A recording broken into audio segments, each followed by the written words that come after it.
Good morning, good afternoon, and good evening, ladies and gentlemen, and welcome to a special edition of Here Sports Talk with the Guys. Of course, this is the professionals. We've been on before. It's been a little while since we've been on, but there's a lot of stuff going on in the world of sports.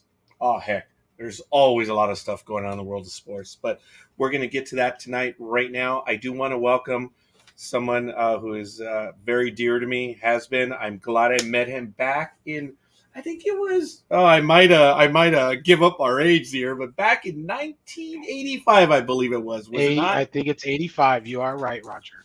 Anyway, I do want to welcome Dre. Good evening. How are you? And this is your first official visit with us. You've been on before, but yeah, you didn't let me know it was you.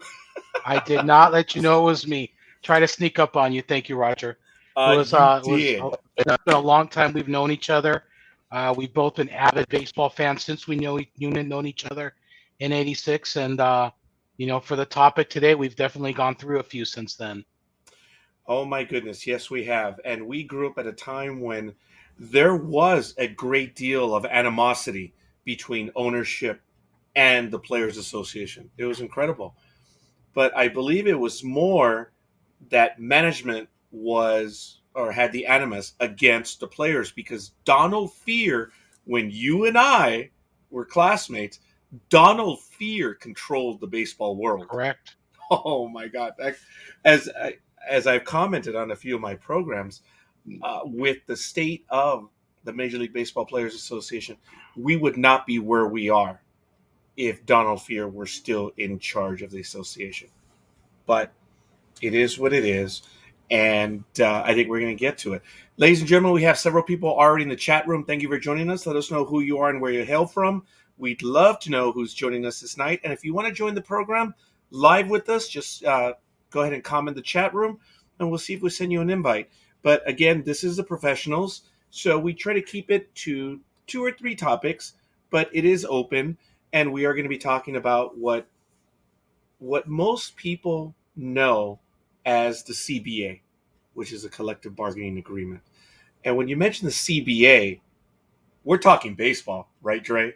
We are talking baseball. Yes. And I remember a tiny bit of trivia, and I'm probably going to really get us all in trouble here, but back in our high school days, both Dre and I, obviously were avid baseball aficionados that we took it in many different ways. I was really envious and jealous of Dre because he had a computer baseball game at the time. And I forget which one it is. I found out which one it was, but even then he was able to simulate games and seasons and stuff, and it was absolutely awesome. Whereas my baseball game was Status Pro Baseball. Remember that one, Dre? But they were still very fun and very good. Oh my goodness, it was. They kept to the tone. We were doing all the baseball analytics stuff before baseball analytics stuff actually came in to baseball. If you really think about it, back then we were playing Moneyball before Moneyball even started. I did not think about it. You're right. You're right. I humbly acquiesce to that. Dre, I will never forget when we began our league. It was either 8 or 10 classmates. We decided to compete. We all drafted our favorite teams, and we took actually, okay, I'm jumping ahead. But when the league started, there was a pool of players that were left open. And I thought of the great idea that we should draft from those players. And apparently we had our first strike. Remember that? Oh, yeah. Oh, my goodness. And it became contentious. It was, oh, my goodness. It was fun.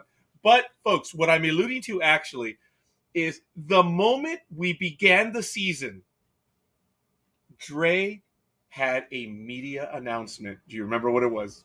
Oh, I sure did.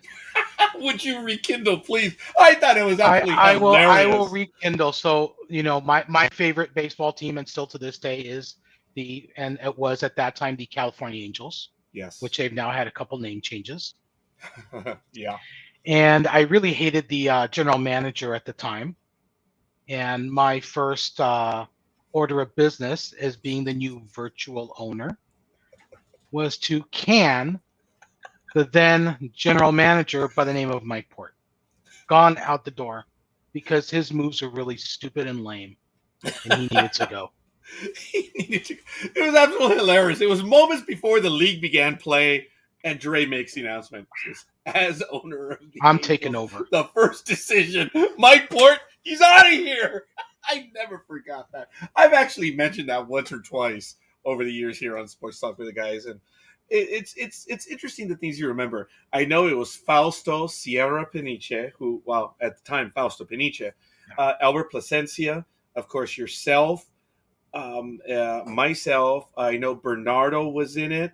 I don't recall who else was in the league, but we had like 8 or We 10. had a good number. I don't remember though. It's been so long. Wow, Too long.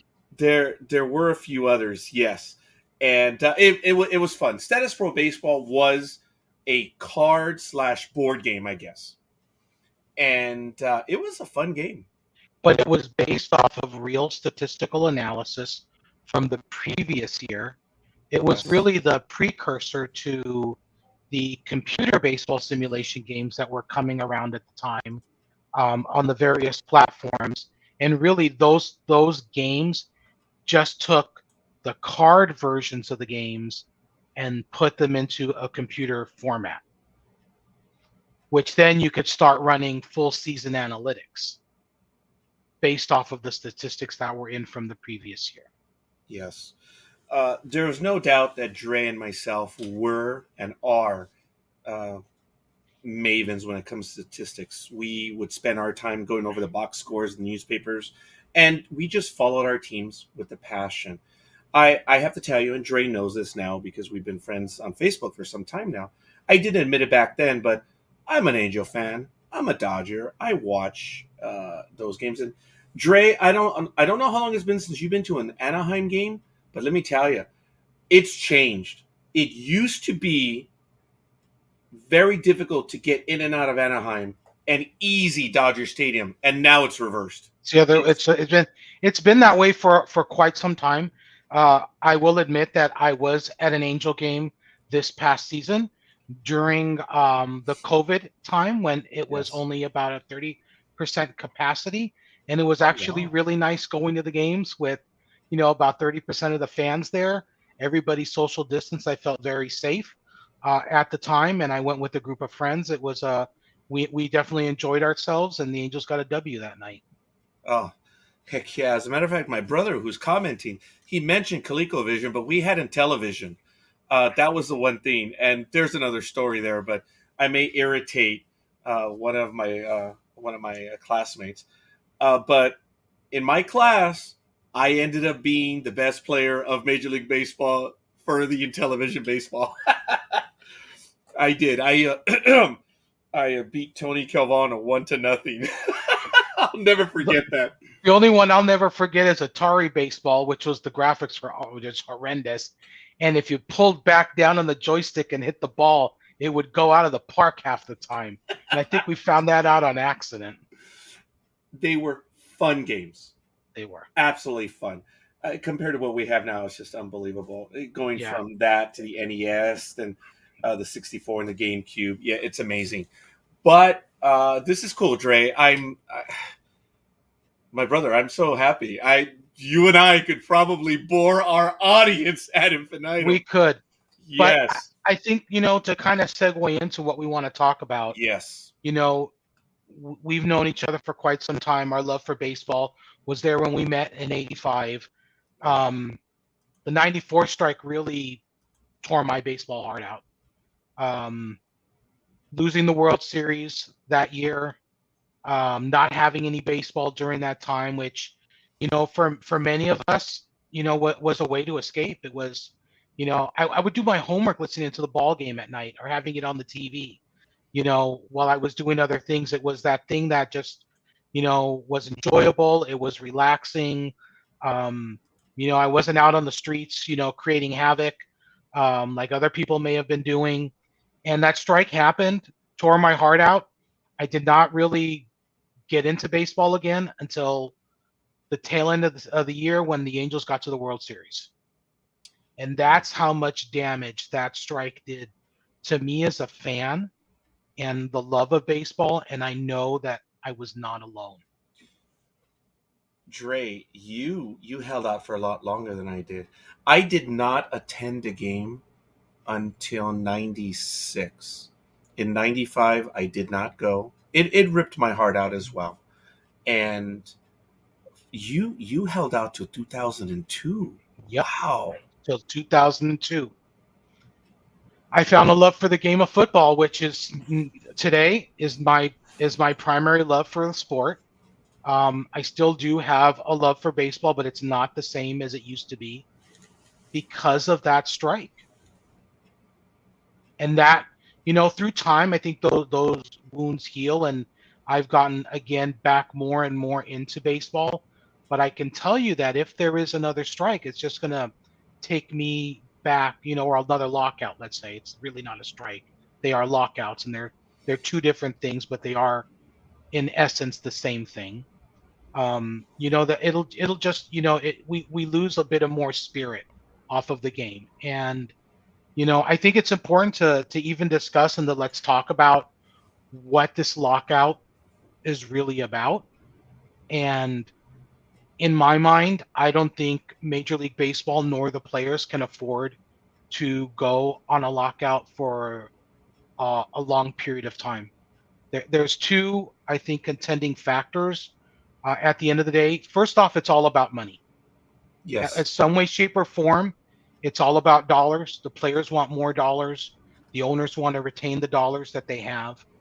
Um, that's what it really is going to come down to. And there are various factors, in there on how they want to get paid, more dollars.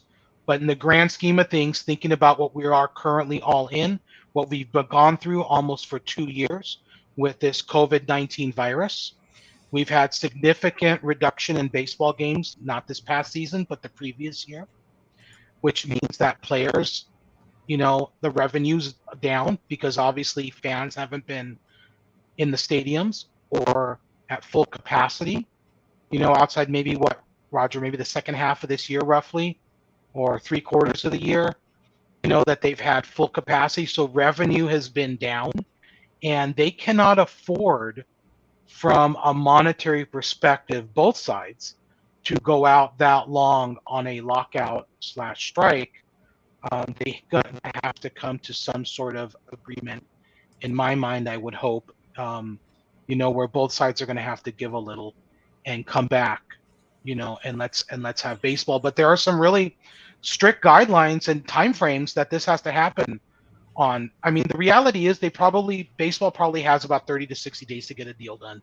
If they don't Yes. start getting a deal done in that time frame, we're going to start seeing some big milestones and some things that are not going to happen. Now, I believe, if I'm right, the lockout's going to start in 45 minutes, In less than an hour. That's in less than correct. an hour, at Yes. midnight Eastern Standard Time. Yep. And what that's going to mean is whatever signings have not happened until that point, all those players will stay free agents, and there will be no more transactions and no more signings. That's correct, folks. It will not be a strike per se, as Dre made very clear. I'm just adding to it now, folks. Most of us know what it is. Some in our audience do not know. The lockout will be management saying we have no agreement. There is no CBA, collective bargaining agreement, so there is nothing happening. No deals, no meetings, no conversations, other than the bargaining groups. But baseball will come to an end. And this is the first one, or the first date on the calendar. As Dre mentioned, there's a time frame of 30 to 60 days. And if you look at the calendar, 30 days December, 60 days January, this is where it gets serious. On or about February 1st, that's where they start forming spring training. But I believe the real day, and correct me if I'm wrong, anyone, because it is, pitchers and catchers always report a week early. So we're looking at February 15th. But the real day is February 1st. Because Correct. that's when they announce the commencement of spring training. But So what we're also going to see though is some important milestones to get there could potentially be canceled. yeah. Rule 5 draft. Yep. canceled if they don't get it done in time. Yes. Trades can happen, but they will not be consummated until there's a collective bargaining agreement by both sides. Yes. Dre, good evening. I do want to welcome Almighty. Almighty, thank you for joining us this evening. Part of the professionals. Thank you, young man. I know it's rather late for you, but thank you. Yeah, I thought I'd be in for a few minutes. I thank you, young man. As you Right. know, we are But- already into the collective bargaining agreement. We're Yeah, I actually know. going over the timeline. So please jump in and join us on this. Dre, continue that one. You mentioned the Rule 5 the draft. Rule 5 draft, Isn't that tomorrow? that is, I believe, in January, if I'm Yes. correct. That's in January. It's going to be in Then January, I'm sorry, guy. Oh, no, No, wait, go- gentlemen, go no. ahead. That's December 9th. Rule 5 draft is December 9th. Is it? I thought it was tomorrow. I erred. So go ahead. that is something that is going to potentially be missed if they don't make an agreement in time. I thought today was a little discouraging. I think it was probably around noonish today that both sides left the table and they weren't going to get back together today. Oh, I missed that. And that was a bit of a disappointment. Now, to not get into full detail, in my professional life, I am on the side of management. So I do have union employees that report to me and that I work with. So I am very familiar with how these negotiations and contract discussions go down, as well as I know Roger is very familiar from the other side of the fence a little bit on this. And the reality, in these negotiations is no one's going to get everything that they want. My the way I look at negotiations is either if everybody feels like they lost, then it was probably fair. If everybody feels as though they won, then it was probably fair as well. And that's hopefully what both sides are going to have to get to some agreement on. They're never going to agree on everything, but can the players get 2 to 3 things in that they want, instead of let's say the 6 topics that they want, that might be a win for them. But one thing that I have found, really interesting that isn't really being talked about with the CBA, that's been kind of a little bit of a black eye for baseball this past year, is how the minor leaguers are treated. Oh, and yes. and that's something that's not in discussion here, and really should be in discussion here with the players, because most of those guys have all come through the minor league systems. They've gone through that. But however, we all know that not every minor leaguer makes it to the major leagues. But didn't ownership approve some raises for the players to make the living conditions a little bit better earlier on this year? I mean, I don't know if it's a big improvement or not. But I know that they tried. I don't know. I don't know if it was good enough, but I know that they just make a gesture just to make people happy, or they did, because and forgive me, I don't have all the details on that one right now, but remember, okay, we saw the footage, 4 players in one room.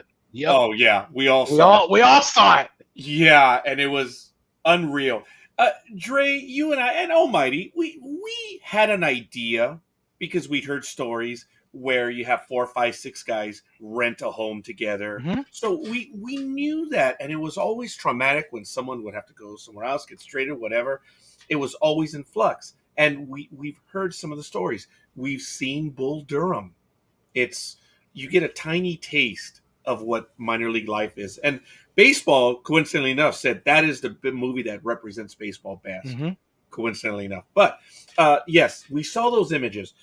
And I do know that baseball did change it where the teams have to have a room per player now. So I know that was changed. And something along the lines of food for the players. Dre, what I didn't know, and Almighty, is I didn't know that these players were actually starving. That I didn't know until I heard it. I mean, between the room and board and that they were trying to live off of, bologna sandwiches all week. I mean, how can you get somebody in the correct physical condition when conditioning is a big part of the game? I mean, you should be having nutritionists feed all those players. and the food being paid for by the teams. Yes. If you were playing collegiately, which if we look at the collegiate level as really being an auxiliary minor league system for baseball or for football, their food and their room and board is taken care of, and they don't get compensated. Yeah. I agree. Folks, Not yet. Not yet. Yeah. Correct. Right. Yeah. That's another topic of another discussion. That is true. But Which, I have been very upfront that I believe the college athletes should get paid. The universities are making a ton of money off of them, but that's another topic for another day. That's fair, and I think we will revisit that one because there has been monumental changes in the last 6 months, and they're still being worked out. We who are in California know the assembly bill that passed. That's one. Yep. And then I'm not sure, but there's other things that have happened, but that will be another topic for another day, gentlemen. As I mentioned, or as Dre did as well, CBA expires now in about 35, 36, 37 minutes. Okay. It's going to happen. They're not even meeting. It's done. The winter meetings, they're not going to happen, right? It's next week. They were going to be in Orlando, Florida from December 6th to the 9th. They're not going to meet. I am assuming they're not going to meet now, but I don't know. And it's crazy. The only activity we're going to get is the Major League Baseball Hall of Fame announcement on January 20th. But as Dre mentioned, we have the Rule 5, which I already have it on calendar. And I may be wrong, but I have it as December 9th. It may be. It may be. But we have the arbitration, which now begins in January. This is the 60-day window that you were talking about. I'm not sure if you got that, Almighty. There are significant dates. Dre, one of the first things Dre said was, it's 60 days. They have to resolve it because come February 1st, that's the start, basically. It's really the start of the season. And then this year, we have opening day on Thursday, March 31st. So it's now, a shortened schedule. It is. Window. And now I'm planning on meeting a good friend of mine who lives in Chicago, big avid baseball fan, a Red Sox fan, born and raised in Boston. And we were planning on taking a trip this spring to actually go to the spring training facilities. And I honestly, as of right now, don't know if that's going to happen. Forgive me, Dre. Was that going to be down here in Arizona? Arizona. Or on the other? Oh, wow. Arizona. We were going to meet up in Arizona and go take a look at, go to the Halos training facility and hit a bunch of the other ones in the area. It's something that I've wanted to do, but my primary, in addition to the role that I have with my employer now, I'm a tax preparer. January through April, I'm done. There's nothing I can do. That's why, as the tax season is ending, baseball is coming into my life, which I absolutely love. Can't say the timing is perfect, but it works. But arbitration the arbitration deadline is January 14th, and then on the 15th, we have Major League Baseball international signing season opens. Yep. So there is a lot going on. There's a lot of milestones that happen. What a lot of folks don't realize during this off season of baseball, that though there are no games, the business of baseball continues.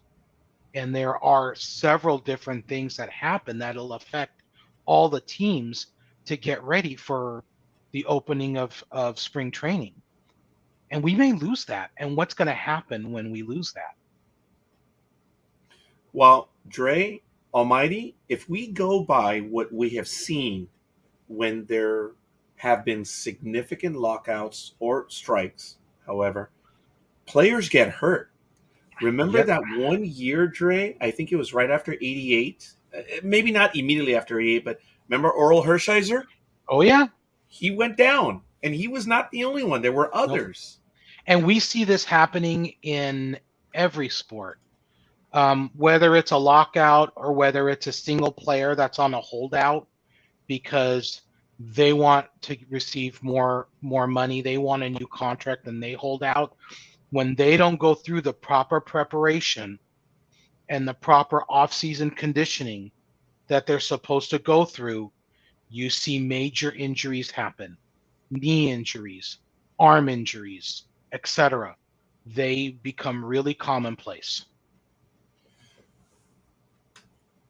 How can it be that, and I'm throwing this, it's more rhetorical, gentlemen, but almighty, think about this. We've been posting everything on the Sports Talk with the Guy page on Facebook of all these signings. In the last 24 to 48 hours, gentlemen, $1 billion worth of contracts have been handed out. In the last 30 days, 1.5 billion.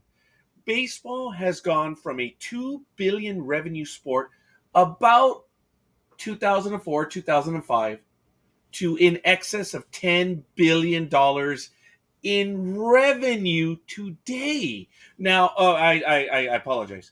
2019, because we did talk COVID. Yep. COVID did affect the numbers. And let me throw this number out there before I forget it. In over the last year and a half, baseball lost, or Major League says teams lost $2.4 billion in 2020 because of the pandemic, while players lost 2/3 of their salary. So the money's there, but they got to go out and get it. They got to play. There's got to be an agreement. So, and this is one of the areas I think that's a bit of a contention for the players, because what you're seeing with the players that are getting the money is this is like their second or third contracts. So it's taking them later to get the money. In fact, they're almost getting the money for previous performance, because they're not going to perform at that level at that point in time or to the future. They're almost getting paid for past performance. And so one of the issues of the players is that they want to get paid bigger dollars earlier in their careers. One of the gripes that the players have is what happened to Chris Bryant. Remember, Almighty? Yep. We talked about this several years ago, where Chris Bryant... He's not the only one that's happened to recently. No, he's not. And to bottle it real quick, what really drove the players mad is there's no such thing as a sure thing in baseball. But there are a few players that do look, they feel, taste, smell, whatever. Chris Bryant was one of them. Yep. And what did the Cubs do? They kept him down until sometime in May. And then they brought him up, which was, I believe the baseball world, and I'm generalizing here, the baseball world felt the guy should have been there on opening day. What were the ramifications of that? Instead of having him as a 6-year, it became 7 years. Correct, because his year of service did not start until May. The following year. Yep. And it was infuriating to the players. And over the years, and I've stated that the players are acting as if they're being schnookered. I've used this word a few times. You've heard that already, Almighty, where they're acting like little children because they're mad that management is beating them on every level. Before you came in, Almighty, I mentioned to Dre that had Donald Fear still been in charge of the Players Association, the players would still be having the larger pot. Yeah. Let me tell you, Clark, Tony the Tiger Clark, he has failed the Players Association. But, Dre, there's give and take. There has been give by the players. They gave too much, though, didn't they? They probably gave too much. At least they were smart enough to not do what the NFL Players Union did, which was do a 10-year contract and be stuck in it. Now, at least Tony Clark got them in, what was it? It was a 5 or 6 year deal, the last deal now? Yeah, 5-year deal, so that they can come in and renegotiate. But, if I had a son today that was a multi-sport athlete, football, baseball, basketball, let's talk about the 3 big sports, I would encourage them today to go be a baseball player, because that's where they're going to get the biggest top dollar, and they will have the longest longevity of a career. NFL contracts are not non-guaranteed unless you negotiate a guaranteed portion on that contract. And the NFL has an acronym of not for long for a reason. Very, very, can be a very brutal sport for athletes. Basketball and baseball are really similar and close. There's a lot of big money being thrown around, but you have greater chances of making a baseball team with bigger rosters than you do for a basketball team.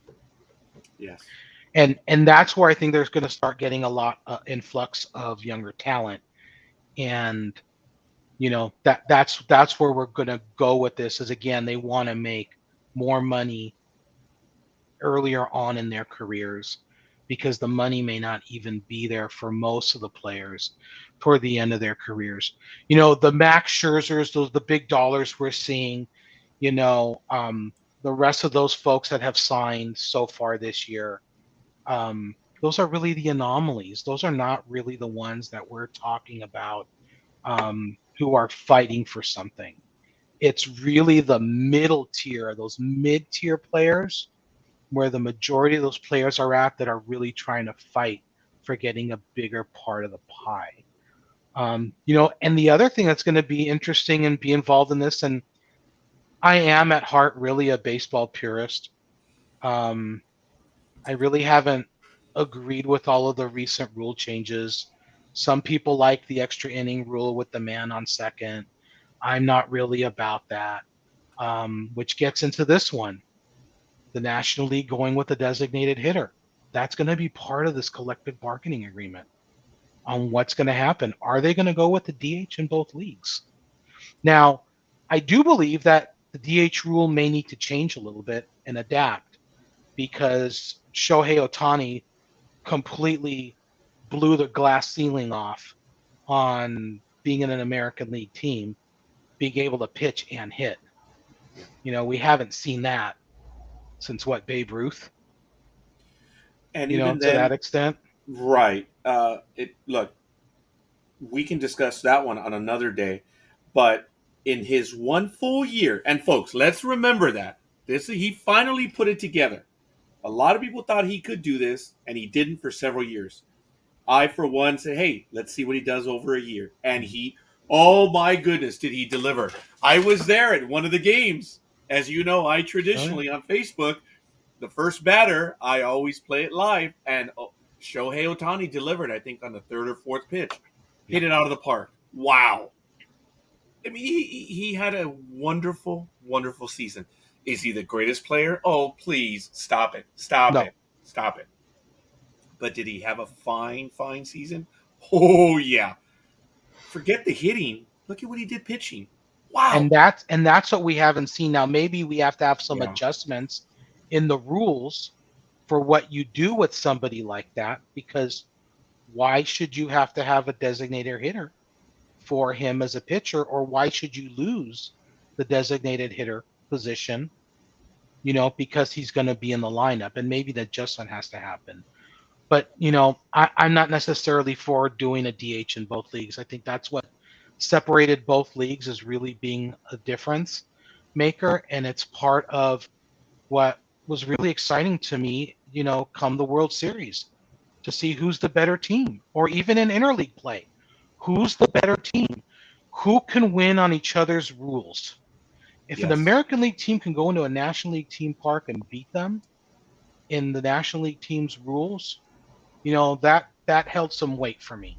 Same as if a National League team can walk into an American League park and beat them at their own rules. Yeah, because folks, it's a bit more complex. And I don't know, Almighty, I think you were in on some of these conversations that we had. I always felt the American League teams were at an advantage because they had the DH. And even though they went to the National League Park, they still had that bona fide hitter on the bench. It always gave them an extra gun. Everyone said, oh, well, the National League can put anyone in the DH. Yeah, but you don't have a bona fide regular to assume that role. So I always felt the American League had an advantage. And if you look at the numbers over the years, the American League does have an advantage in interleague play. But Dre, almighty, I have felt that ever since they've gone on this new schedule for 5, 6 years now, there is no American, there is no national. Hence, 16 teams, oh, I'm sorry, 15 teams have an advantage over the other 15 teams because of the DH. Mm-hmm. It's an unfair advantage. But you know, gentlemen, Dre, I don't know what your opinion is, but almighty, I've heard it's a done deal. It's just a formality, right? It's going to be a DH across. And that'll be too bad. Oh, because I mean, the National League has won the World Series with the American League rules, so I don't know. But yeah. I agree with you, Roger. It separates the American League and the National League. It makes them two different leagues. Now they're just going to be one big happy league. Yeah. And now they're all. That's what I feel about it. It's just there's not going to be a difference. I mean, it's not like football where they're just one big happy family sharing this big pot of gold TV money. This is these are two different leagues. They're separate. Almighty, you are, I'm sorry, I cut you off. Where you are in Ohio, you're close to Pittsburgh, you're close to the Guardians now, and Cincinnati is further away. But did you attend games at Cleveland and in Pittsburgh? No. Okay. I haven't had a chance to do that. And I know that they play interleague play now because Pittsburgh wanted to, because Cleveland was closer, and so they wanted to do that. But I have not seen that happen, and I haven't been to a Cincinnati Reds game. But I have watched the National League on TV, so I know what happens when a pitcher bats. That's where I'm going, and I was going to tell you guys that when you go to a game, that's what you're talking about. Mm-hmm. The pitcher batting, and the oh my god, the switch. Oh my goodness, guys, I'm forgetting what it is. The 2-for-1.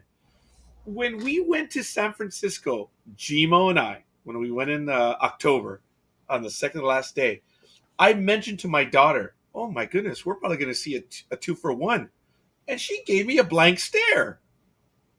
I was like, "Okay, I failed as a dad, number one." That I didn't explain to her what a 2-for-1 was, but I had to. And I was unable to explain, and the situation didn't happen anyway. But, like, my goodness. Guys, when you go to games, especially in the last year league games, you're talking the game. And that's going to be lost. Mm-hmm. It's gone. And it's never going to come back. And it's just a shame. I believe the DH is going to come to pass. But the issue one of the other issues that we're talking about is how the owners are taking advantage of the players by the number of years. The players want the number of years reduced, and the owners wanted to go by age. Did you hear about that, Dre? I did. They want it to be 20, not years of service. Correct. Age. Because they're going to start bringing these kids up, because now they're coming up earlier and earlier and earlier. Now you're getting a high school kid that can make it into the major leagues before they're 20. That was a rarity. That was the rarity. It's now becoming the norm. And so what the owners are trying to do is to create longer control on these players by doing that. And, look, if the player is good, the player is good, and the player deserves their money. But don't they have to stop looking at these players when they're 14? And 15 instead of, they start, watching these players when they're that young. They're watching these players when they're in middle school. That's what I'm trying to say. Get into high school. Yeah, they're probably scouting, at 12. They're scouting them at 12. Yes. and before you know it, they're gonna be scouting them during T-ball, and But you're right, and so that's why they sign them young, because they're afraid they're gonna let this guy they've been watching for 6 years get away. I guess, I don't know, but they've been doing that. And then what do you do with like the Albert Pujols of the world?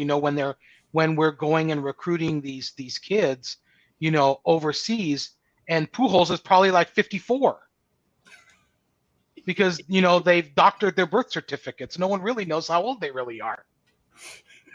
We've talked about that, yes. Yeah. Oh, what do you do there? Yes. What are you going to do? But now, guys, remember, they're signing the international kids, because in the United States of America, 18, baby, it's still 18. So it is. Oh my goodness! I'm not going to talk about political dimension here and stuff, but it's crazy. They're signing international kids young. I'm not sure the exact age. I believe it's 16 where they can officially sign them to a deal, but they cannot be on the field until they're 18. Yeah. International as well as American players.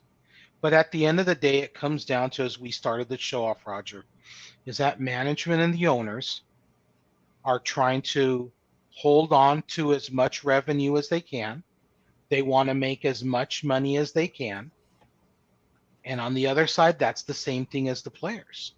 And so if they can control added years of service or added years in regards to age, that's the win-win for the owners, because they're going to have control over salary for a lot longer time frame, thus making more revenue. Or on the other side of the coin, they don't want the players making bigger money earlier because it's going to come out of their pockets. Now, isn't it part of the reason that, I mean, it's not like football where all the teams share the revenue equally. So wouldn't small tier teams want to keep this thing low because they can't afford it? I mean, okay. It's not everybody's like the Yankees and several other teams that can just sign anybody they want to. So okay, now interesting. Now that's another thing that we'll get to in a moment. But did you know, Almighty, that when a team visits, 50% of the gate is it's split down the middle. Say the Yankees come over, visit the Angels, they get 50% of the tape. The Angels get the other, and that happens in all of baseball. Yep. That's one. They have the national contract, which is also shared, and then they have it's not the memorabilia, all the jersey sales, right, and then that is shared. Yes, shared. Is that shared among the teams? Is all that shared among the teams? The jersey sales? Yes. Yeah, that is. I did not know. And amongst with the players as well, I believe. That is correct. Yeah, and they get it. That's why you got to pay $100 and some for a jersey that only costs $10. Yeah, because everybody's getting their piece of that pie. Right. Now, I didn't know they shared it. I mean, I didn't know there was any kind of revenue sharing with baseball. There is sharing, but there's a lot of not sharing. Yes. Okay. Let's go back to another thing that I wanted to emphasize is, for the longest time, we had the perennial teams that never spent money. You had Miami, of course. You had the Marlins, even the Twins for a short while. And there were other teams that couldn't. But now they've gotten up. Major League Baseball, believe it or not, and Dre, I think you read this, so backstop me on this. The maximum, or where the luxury tax comes into play, it's about 210 or 220 million. Baseball wants to reduce that to like 189, but they want the minimum brought up to 100 million. But they're using collective memory. The reason why I say that is because there were quite a few teams that were under 100 million. Correct. When you look at who's under 100, I think it's like 4 teams now. That's it. That's all. So let's look at what that is called, or what everybody looks at as it's also called tanking. Oh, yes. Okay. What a lot of teams have done recently is completely tanked. They've wiped out their entire payroll, that they've had less than 100 million in payroll, and they're just going to tank and lose as many games as possible so that, they can get higher draft picks and start rebuilding their service. Never mind. I was going to say. No, go ahead, Almighty. I was going to say that started with basketball. I mean, they've been tanking for a long time, and so now it's carried over to baseball. Yeah, and I don't know. I'm not really quite sure if it happens in football yet, but football, ironically, what most people don't realize, they have their cap, and I study the salary cap. That's been one of my over the last several years. It's been one of my my hobbies is to really study salary cap in football. Yes. Salary cap, they have a hard salary cap in football. Unlike the luxury tax, it is a hard cap. You cannot go over the cap. Hard cap. Right. They also have a very high floor, which is why And this last week in football is a great example of it, that football's gotten to a point where there's a great sense of parity, that most of the games this past weekend were decided on the last possession of the game. And so the question to ask is that where baseball really wants to go, into having parity? And because baseball hasn't had a lot of parity in a long time, because you have your really affluent cities with your really affluent big market teams, and then you have your small market teams. And that's why I've always had to tip my hat to Bill Bean and the Oakland A's, because they have always been a small market team that have been almost always able to put out a very competitive ball club year in and year out, with really a reduced salary, but they really put out a good product. Better scouting, better analytics. They understood. They knew what they wanted, and they were desperate. They had to compete. Folks, Moneyball, there are issues with the movie. It's not 100%. But if you want to get a great feel for what we're talking about, Moneyball's phenomenal. I've seen it a few times. Read the book. Yeah. You'll get a better understanding if you read the book. Yeah, the book, and I thank you for that, Almighty. I have to find my version. I have it right here somewhere. But the only one, unfortunately, I see right now is the red book, the Jose Canseco Vindicated one. I don't know why that one stands out. I don't know why. I'm sorry. At least he was honest. He was honest. He didn't lie. He told everybody, you know what? Yep. I tip my hat to Jose Canseco. A lot of people may not like him, but you know what? He was honest about it. He came clean, unlike Palmeiro and a few of those other people trying to get into the Hall of Fame, which I don't think they will. McGuire himself. And Dre, I don't know if you ever heard my argument, but there were a lot of people that said, hey, it's a God-given talent. Even if they took steroids, they had to hit the ball. I hear that. Okay, no. My argument, and I think Almighty's heard this, I said, wait a minute. It does change the game. And in the case of McGuire, remember, McGuire said he couldn't play the game anymore. It got to the point that all of his teammates were, oh, you're hurt again, you're hurt again, you're hurt again. It's like, whatever. And he got to the point where he couldn't play. He admitted it. And he said he began to take steroids, and he was able to play the game again. So, folks, out of his own words, without steroids, he could not play the game. It altered it. HGH, which, by the way, did you hear baseball stopped testing for HGH? What? Yes. All of last year and the previous year, due to COVID, baseball stopped testing for HGH. They will now go back to testing for HGH. Next season, if they play one? If they play one next season. That just came out, along with, what's this deal about using different baseballs? Oh, right, in this last year, folks. If I was part of the CBA, that would be like, you're not mixing any baseballs. We're going with the same thing all the time. And folks, what happened last year, what we're talking about is you had your regular season ball, and then you had a playoff ball. What the hell is that? What is that? I was stunned when I heard it. Go ahead, Almighty. What's the difference besides the logo on the leather between a regular season baseball and a playoff baseball? The winding around the core. Oh, really? Wow. One bounces more and then less than the other. Which one means bounces one more? Pops more off the bat. We get into the discussion about everybody using that, that spider tack. Oh yeah. Now, we've discussed that one. There is a friend of mine who I every few months have a cigar with. Yes. Whose son is now a World Series champion. Congratulations. And a left-handed pitcher for the last year's World Series champion that I shall remain nameless. Sure, of course. And we talked about that spider tack. And as soon as MLB started enforcing checking for the spider tack and it was gone, spin rate of the balls went down. Yes. Strikeouts went down. Yes. When the spin rate went down. If you're going to be changing the ball, that to me is just as egregious as using Stickum. Yes. Now, I've gone on to great pains to explain why Bauer was a liar when he did that thing on TV, when he said, "This is what the talc does. Look at how it's sticky."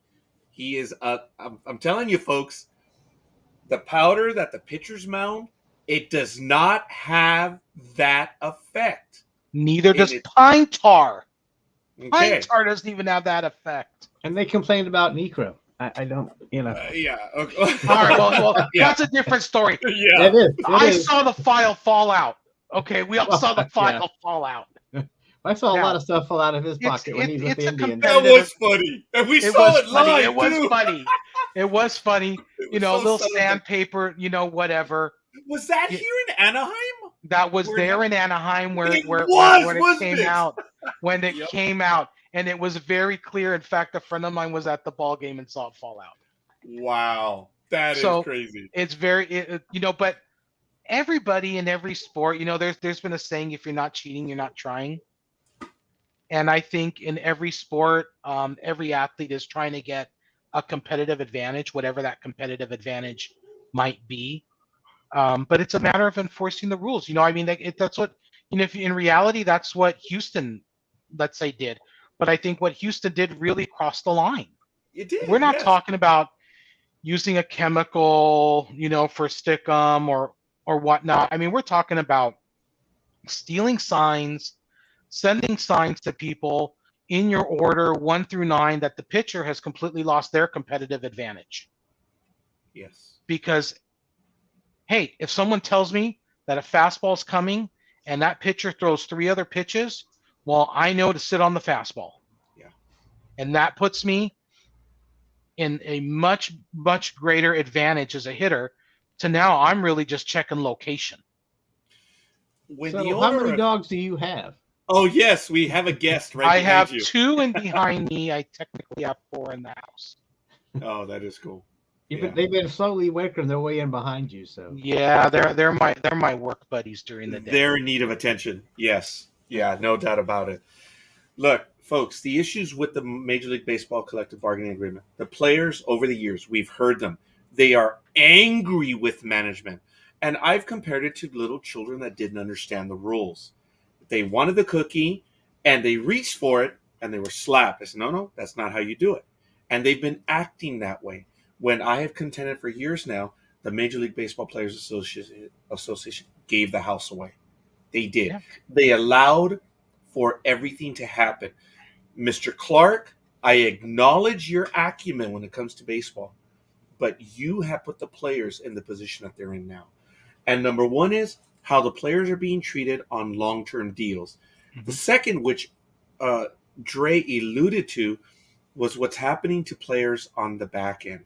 Folks, if you have one pitcher that's earning $40 million a year, that's cutting down on the pitchers on the back end and players in the back end. For about 7-8 years now, we've heard wrong side of 30. It's come to pass, but it's gotten to the point that it's not an issue of wrong side of 30 now. It's, for the long-term deals, that's what I'm alluding to. No, once you're 30, they're not signing these players. Nope. And that has been the biggest shock to me, is that these older folk are not being given deals. In the last 2 years, maybe 3 years, we have seen maybe middle tier to upper tier, somewhere in there, players sitting well through into spring training without receiving a contract. Yeah. And that's what I was talking about earlier, is about, it's really about these middle tier players. Now, yes. One thing though, Roger, I will say, yes, has the union failed them and the people at the table failed the players? Yes. However, the players, each and every one of them, need to get a little bit more educated on the business acumen of the sport, and they need to read what they're voting for and truly understand it. Maybe each and every one of them should reach out to an attorney or an attorney friend, or talk to one of their players on their team who can afford an attorney who's making bigger bucks to give them some guidance as to what they're voting on, because I will tell you that the majority of those players have no idea what the hell they're voting on. They don't. And let me add to that, folks, in real world, as Dre mentioned, management, and I being with the non-management, folks, when we win language and it's a big deal, we try to tell the membership, guys, we got real language here, this and this. Do you know what their question is? What's my raise? Exactly. Oh, wait a minute, but we got the, yeah, what's my benefit? Oh, but we, yeah. Did we get any more time off? Gave you a raise, but now I'm making you work 2 hours a day more. Oh, but we didn't see that. I'm making more though a month, but now you're going to work 2 hours a day longer. You know, that's to say they're not looking at the total package. They have to really analyze and look at the total package on what's best for them. The other part, though, unfortunately, is that probably the majority of the players cannot afford a strike or a lockout, and the owners know this, because you have your higher echelon of players that are making that money, you know, are probably that much compared to that much for the rest of the league.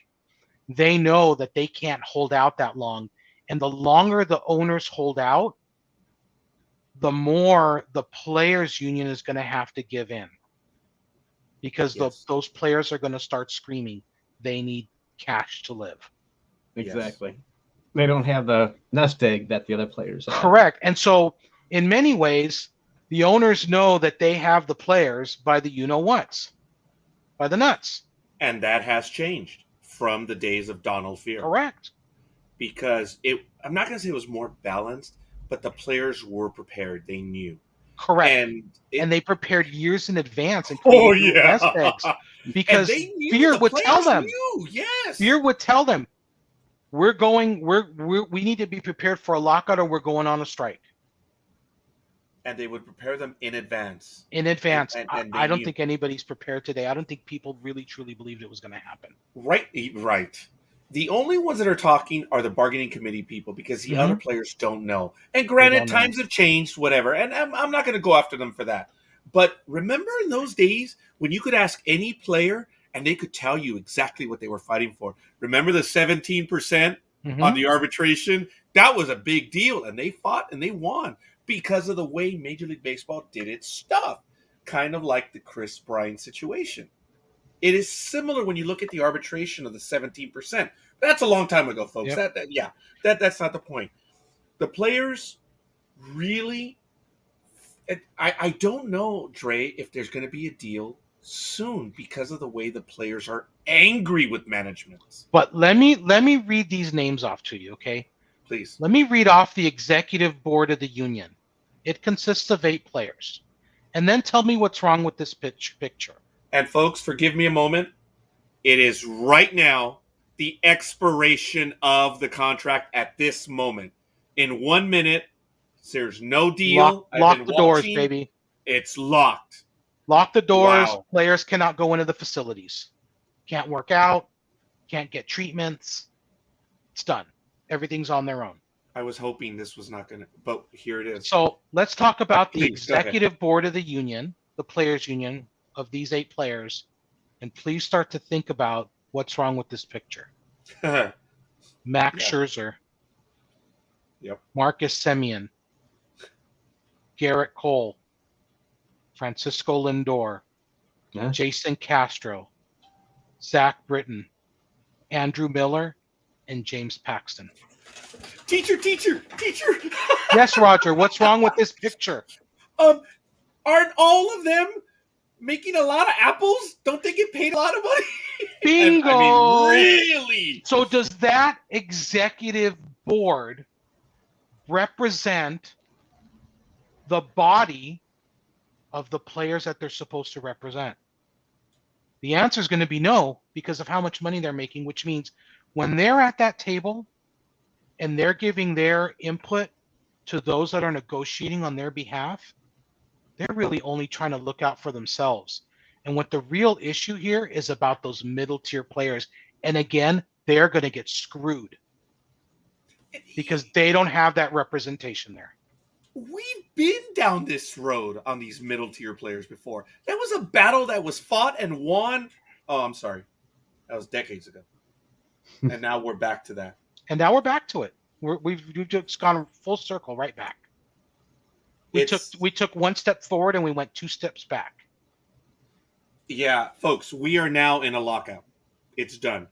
What I didn't know, and I thank Dre for making that clear, is they met for it was, you said it was 3 hours today, right? And then that was it. They weren't. And that was it. I think it was around like noon or 1 o'clock, and poof, they were like, "F it, forget it, we're done. We're not negotiating today any longer." Yeah, and which is not a good sign. No, it's not.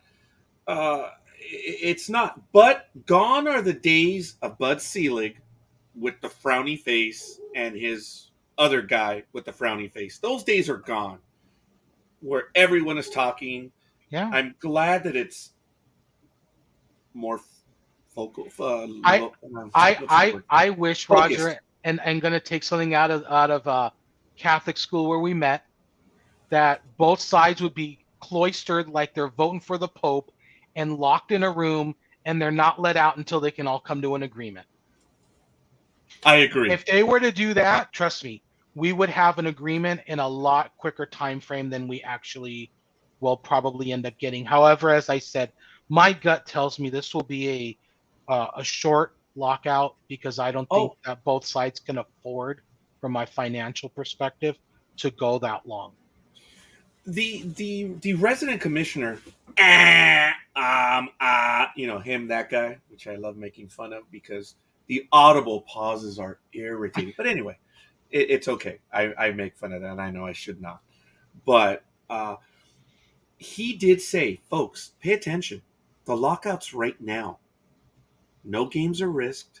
There's nothing at the moment. If there's going to be a lockout, it's better that it's now and not later. That was interesting that the commissioner himself said that. And folks, remember, the commissioner of baseball has been neutered ever since Faye Vincent, when he actually stood up for us. Remember that? Wow. And there was a coup d'etat. They kicked him out because he stood up for the fans, Faye Vincent. Well, remember, who does the commissioner work for? Well, yeah, he's always worked for the owners, but Correct. He had powers.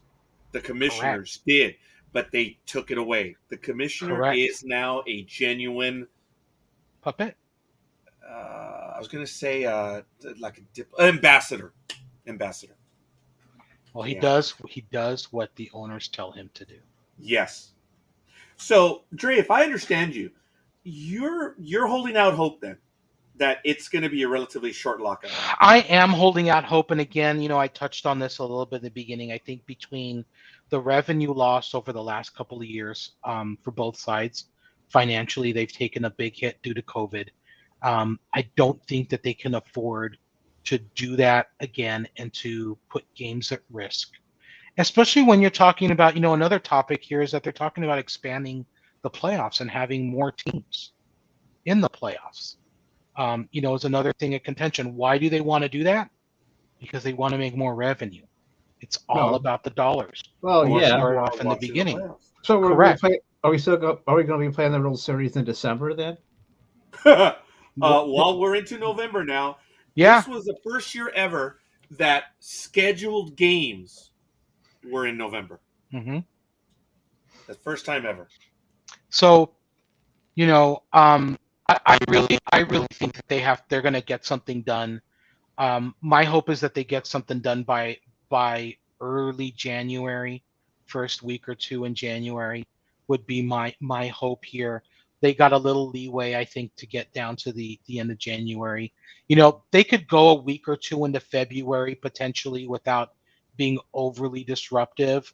But if it gets anywhere past Valentine's Day, as an example, it's going to be big trouble. But I think that both sides will hopefully come to their senses. They both can't afford to lock out for that long due to the finances, and money makes everything go round.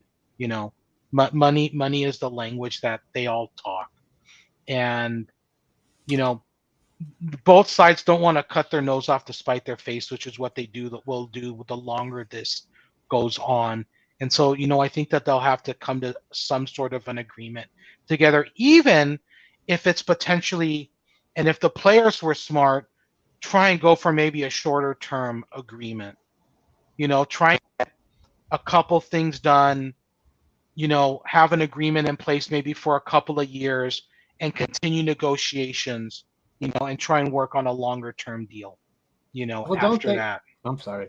No, Almighty, go ahead. Well, don't they remember what happened in 92, 93? They lost a lot of fans because of that. That's exactly the other piece of it. And I agree, Almighty. And I started off the show.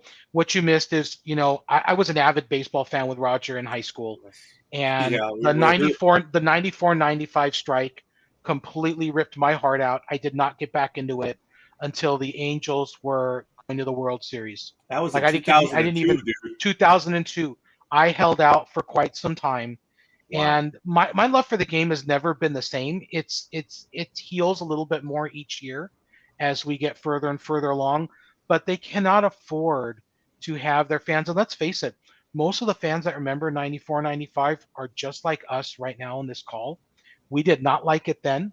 We're not going to like it now. And we are really at a point more so today than we were then to really affect revenue for baseball. Because we're not going to go to the games, potentially, because we'll feel alienated. If we're not going to the games and we're not feeling the love, we're not going to be buying merch. That's not going to be happening.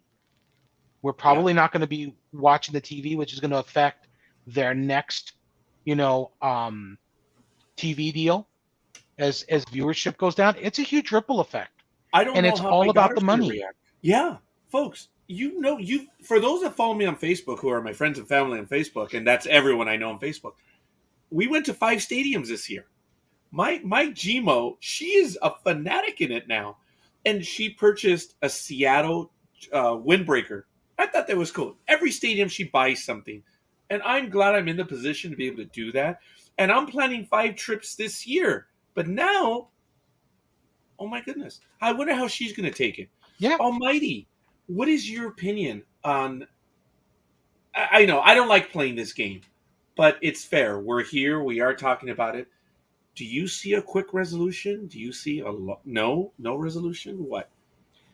The players are mad, dude. They are. Well, I don't know. I mean, I know that everybody wants a short one, but well, except some women. But still. Almighty, thank you. Sports talk with the guys. But I hope it's a short one. But I think it might go. If it goes too long, they're going to eliminate. Like I said, they're going to lose fans again. Mm-hmm. And I don't think they want that. So I think they'll last, like Dre said, till like close to February if they can, but not endanger the season. Yep. Because they know that if they try that again, and I guess I was wrong. I said 92, 93 when it was 94. Nah, you're okay. You're okay. We know. We know. We understand. But, if they do that again, and, and like everyone knows, last year they played in 2020, that 90-game season. And I know. And no fans in the stadium. Yeah. I mean, exactly. No revenue. So how can they they can't. Neither side can let this thing go because baseball could probably go broke because they just can't. They'll do something to make sure people get paid, but I'm with Dre that it might go past into January and just in time for the pitchers and catchers to show up. They're going to have to get a deal done by then because if not, they really start to put a lot of things in jeopardy. But there's a lot of stuff on the calendar that will throw baseball. There is. There's going to be some issues. Hopefully they'll be able to be resolved, but we'll see. Folks, I am an eternal optimist. I'm hoping. I got one for you. The last deal to get done tonight. Oh, yeah, right before the lockout, the Red Sox have officially traded to get Jackie Bradley Jr. back into a Red Sox uniform from the Milwaukee Braves for Hunter Renfroe and some other prospects as well. So that was the last deal to get done right before lockout was done. So that's the final one? Yeah. That's the final one. It literally broke down right before. Damn. All right. folks. I don't know what your thoughts are. I see the numbers of the people that are watching us, and I'm a tad disappointed that there are no comments. But I do want to thank you that you've been watching and following, folks. But this is one of the quieter programs we've ever had. But this is the professionals. This is what we've done over the years, where we handle a topic or two, and we spend time talking about it. I'm not saying the professionals has returned. I can only tell you that there will be more opportunities where we spend at most an hour, but the conversation's been great. I don't want to take, because Almighty's already into tomorrow, and I know I know my brother, member of management. I cannot steal him from the duty that he does where he does, but I meant to tell them that the professionals goes anywhere from 30 minutes to an hour at most, and we've already gone over, and I don't want to take any more of their time because they were so gracious on joining me tonight. Several of the regulars that were going to be here weren't able to make it tonight. So when the program started and Dre was there, did I tear, Dre? You may not have seen it because the light was blinding it, but the tear came. And then Almighty, thank you for joining us. I'm really happy, guys. This was really good. It was a pleasure. Thank you for having me, Roger. Dre, this was great. Hopefully I'm not cutting you guys off, but I do want to respect your time as well, because we can do this. And I invite you guys to, whenever you want to do another professionals again, let me know. This is where we spend time. Folks, I am ripping off the ESPN, the reporters on Sunday morning. Remember them? Yep. This is the West Coast version. They're gone. My hope was to have a West Coast version, and that's what the professionals are. Well, I really loved, remember the show, I forgot what it was called, with everybody smoking the cigars around the round table, talking about sports, and everybody had a cocktail or something on the table. It was way back in the late 80s. There was smoke all over in the room. There were like 4 or 5 guys. I was going to say, it had to have been a long time ago. Oh, yeah. Let's say we're outside smoking cigars today. I was like, wait a minute. Okay, gentlemen, if we do these professionals more, we'll talk about how we'll do that. And maybe we'll have a drink or a cigar. We'll see. But moving forward, it would be fun. But like I say, it is during the week right now. I'm glad we had a chance to talk about it. I think all three of us are hopeful that something will be done. The stakes are way too high. Baseball, we have not forgotten 1994 and 1995. You guys knew what was happening for the longest time. A lot of you were not there, but it took a long time for baseball to recover. It took a magical run of 2 players to begin to bring the fans back. Yep. And even then, it still did not recover. It still took time. And if you look at your attendance figures, Major League Baseball, this is prior to COVID, you cannot afford to hurt the fans. Yeah, I get it. And our generation that clearly remembers 94, 95, we're not buying the cheap seats anymore. We buy the field seats. We buy the suites. We don't want to be alienated. You're really going to lose big money, Major League Baseball. I think that was my last take. That might have been Dre's. Almighty. Last take, buddy. Well, can you hear me? Sure can. You can. Yep. I'm getting frozen, but it doesn't matter. I'm just saying, I just hope it's a short lockout and we get back to baseball, get back to business as usual. Yes. Thank you. Folks, again, Dre, thank you. Almighty, thank you. Everyone who's been with us, folks, thank you for joining us. We will be on Saturday Sports Talk with the guys. And like I said, you ever want to come and spend time, talk sports, go ahead, join us. Catch us on our Facebook page, Sports Talk with the Guys. All of our programs are on the Facebook page, NDB Media. You can find us on our YouTube channels as well, Sports Talk with the Guys and NDB Media. We're flattered and blown away with our audience. We are thankful that you spend time with us. I do want to tell Dre one thing, that when he called in on Blog Talk Radio, when he was done, the big dog, I, and everyone else were like, that's a football coach. That was a football coach. And little did I know it was my classmate from That's right, ago. Baby. You got us good, dude. I had no idea that the football was your thing, but we'll talk about it another day. It's, as I said, that changed after that 94-95 strike. Yeah, it took me a while to get back. So hopefully we don't go to that again. All right, folks. These are the professionals. That's Almighty. That's Dre. I'm Scorekeeper. We appreciate you guys. We'll see you guys on the other side. Thank you for joining us. And baseball, get your act together. It's $10 billion. Don't tell me there's not enough money. Amen.